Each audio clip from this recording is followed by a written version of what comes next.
This very sweet 14-year-old girl was talking and asking him about college. I don't know why anyone's asking Charlie Kirk about college. But his answer to her was basically like, go to college. But let's be honest, you're only doing it to get married. It's like, first off, it's like kind of despicable to say, but it's also a little disturbing that like you see a 14-year-old girl and you only think about marriage.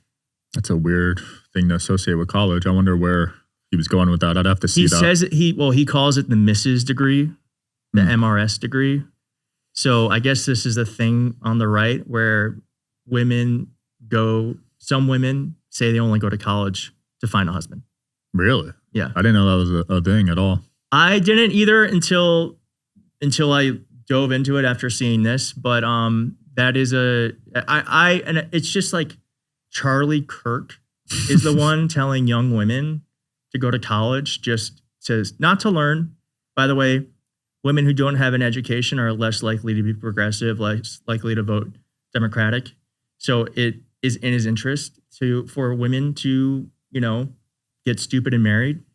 But it's also just like super upsetting. If you watch this clip, like this, like she's clear, like she says she wants to go into political science or she wants to be like a journalist. And then he's like, let's be honest, you just want to go to college to get married. It's like disturbing. Would you ever go to one of his campuses and debate him? I mean, I don't think you can debate Charlie Kirk. He's not a good faith debater. He has talking points, and then if you start to actually win, he just cuts you off. So I don't think. I mean, if it were in a situation like this, maybe you need a moderator. You need a moderator, but you can't let him be the moderator because Charlie Kirk sets up these things so that Charlie Kirk is always the one who wins. It is a good setup, I will admit, because he's got the people cheering for him. He's got security with him. He's got it. Like I'd be a little. And there's intimidated. A lot of power because it's like he's the one sitting down. You're going to the mic. Right. You're vulnerable. You're standing. Yes. Yeah. There's a lot of psychology behind that. Absolutely. Yeah, for sure. What about Vance? Because there's talks he's going to run in 28. What do you think about him? Vance does not have the juice. I think JD Vance is a very lucky man. I think JD Vance should really think about Mike Pence and like how Mike Pence ended up. I will say like with all these people, Pete Hegseth, Tulsi Gabbard, RFK Jr., they all think that like there's like a Trump wave that they can ride. But Trump isn't a wave. He's a riptide. You can't ride him. He pulls you under. And that's been clear with everyone who has supported him is eventually Donald Trump is your destroyer, not your maker. That's a good point, because if you look back at a lot of people he's associated with, worked with in the past, they kind of disappear, fade into existence. Some of them get locked up. There's a lot of examples. It's very rare for someone, except for his children, to have like a long career and be someone who has worked closely with Donald Trump. It's a very rare thing. Wonder what it is about him. I do wonder what that is. I mean, I think it's just that he's a sociopath narcissist and he uses people until they're no longer useful and then he gets rid of them. And I also think he's just not an easy person to be around. I think he can be very charming, at least from people who I know, reporters who have been close to him. He can be charming, so I understand the allure. But and he is very powerful. He's the president of the United States, and he was a Hollywood celebrity. So I understand that. But from what I understand too is that he's also just like a nightmare. Yeah, to be around. Yeah, I'd imagine as a billionaire, you got to be pretty cutthroat and put emotions to the side a lot of the times. Yeah, or not. But at least with him, I do think he's a narcissist. Yeah. So you gonna join Donald Trump Jr.'s new membership club in DC? I'm not. No, I wouldn't want to do anything else. $500K a year. I mean, I wouldn't want to do anything else besides that. Yeah, is it $500K? $500K. Yeah. Mar-a-Lago's $2 million a year. Wow, nuts, crazy. Right? It's nuts. It's nuts. There's just and apparently MAGA is the party of the working class. You know, I think that is probably one of the biggest failures Democrats have had is that we have allowed that to happen. We have allowed, like, Obama, I think, won the working class vote by like 60%, you know? And now we have, I think it's like Trump who is pulling that margin. Wow. You know? So there's been a huge change. But the thing is these things happen very quickly. You know, Obama was in 2008. I guess maybe for some of your viewers, that's going to sound like a long time ago. In actuality, it's not. In like the lifespan of politics, that's not a long time. So these things can switch back, and I do think with social media, people are more able to maybe be exposed to different ideas. But I do think that is one of the things that Democrats have done poorly, is that we have aligned ourselves with billionaires and moneyed interests, when really we should just be the party defending and fighting for the working class. Yeah. I grew up working class, middle class, and there's a lot of pain in that class right now. Yes, it's very hard to live. Yes, no, I know. I mean,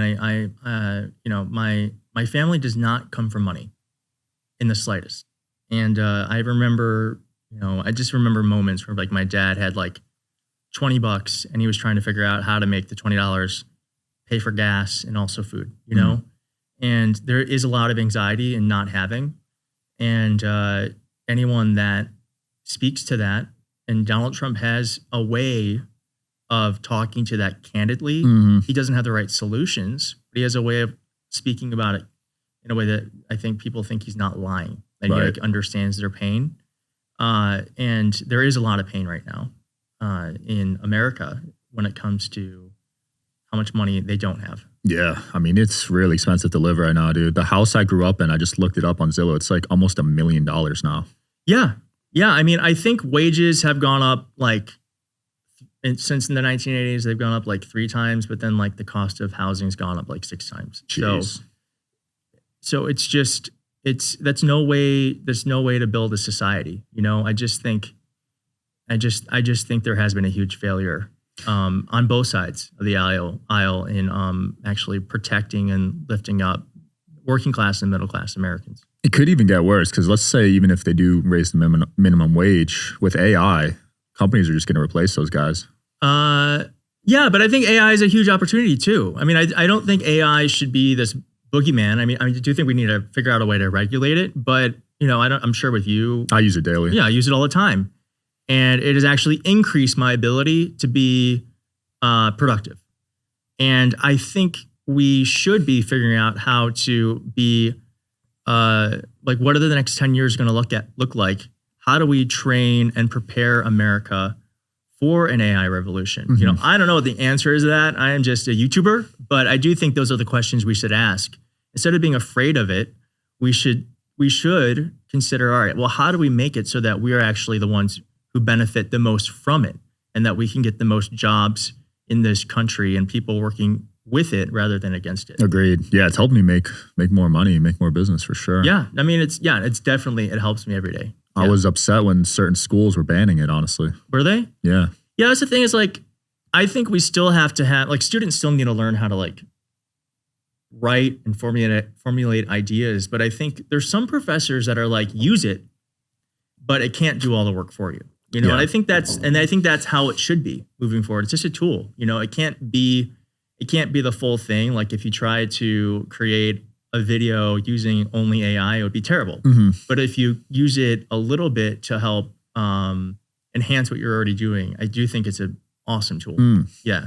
But students can benefit from it, and I do think workers would be able to too. 100%. Did you go to public school?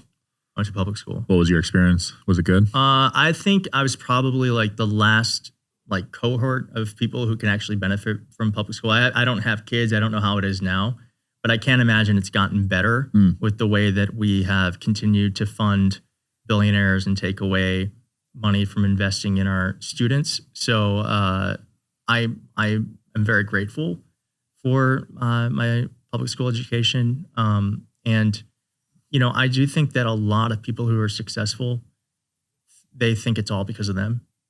I don't think I would be sitting across from you right now if not for the investments that people who never even knew I was going to exist made in order for me to just have an opportunity to possibly achieve something greater than people who came before me did. So I am so incredibly grateful for public school and any investments we make in this country that help uplift people because it's like one of the greatest investments we can make.